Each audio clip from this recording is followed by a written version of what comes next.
Kematian siswa sekolah dasar di Ngada Timur, Nusa Tenggara Timur, pemirsa, ini menjadi alarm keras bagi dunia pendidikan nasional.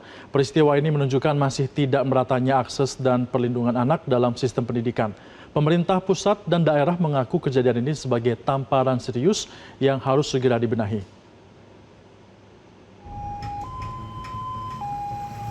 Di balik seragam sekolah sederhana terdapat cerita tentang kekurangan.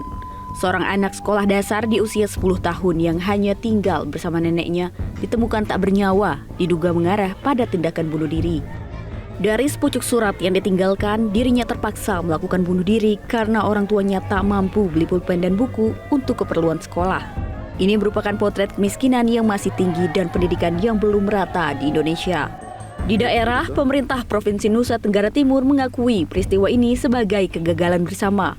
Gubernur NTT menilai kemiskinan dan keterbatasan akses pendidikan masih menjadi masalah utama yang belum tertangani secara menyeluruh.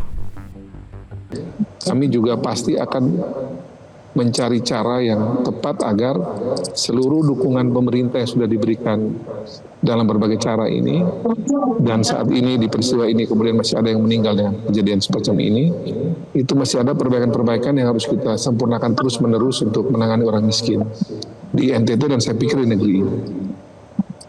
Keluarga miskin di NTT memang tidak sedikit, seperti keluarga YBR ini dan keluarga di NTT cukup banyak.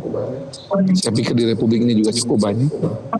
Dan peristiwa ini tentu kita mesti memperbaiki cara kita secara bersama-sama mengurus orang miskin di NTT dan di Indonesia.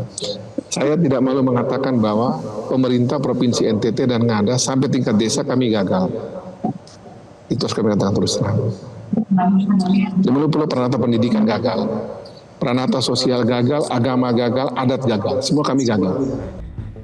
Dari peristiwa yang terjadi, akademisi menilai kasus ini sebagai tanda rapuhnya kondisi psikologis anak-anak, terutama di wilayah dengan keterbatasan sosial dan ekonomi. Anak dinilai tidak memiliki ruang aman untuk menyampaikan beban yang mereka rasakan. Kasus yang menimpa anak kita di usia yang masih sangat dini itu mau mencerminkan kepada kita sebagai sebuah alarm psikologis bahwa dunia kehidupan anak-anak kita khususnya secara emosional sedang rapuh. Di fase-fase akhir hidupnya barangkali anak merasa menanggung beban yang sendiri. Dia tidak menemukan saluran-saluran yang aman. Dia tidak menemukan orang dewasa yang mampu hadir untuk mendengarkan apa yang dia pikirkan, apa yang dia rasakan.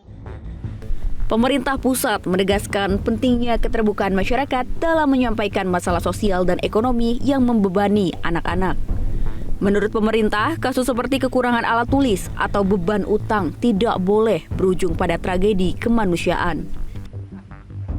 Saya sudah minta kepada seluruh jajaran, baik pemerintah pusat maupun daerah, dan juga kepada masyarakat untuk betul-betul terbuka terhadap keadaannya.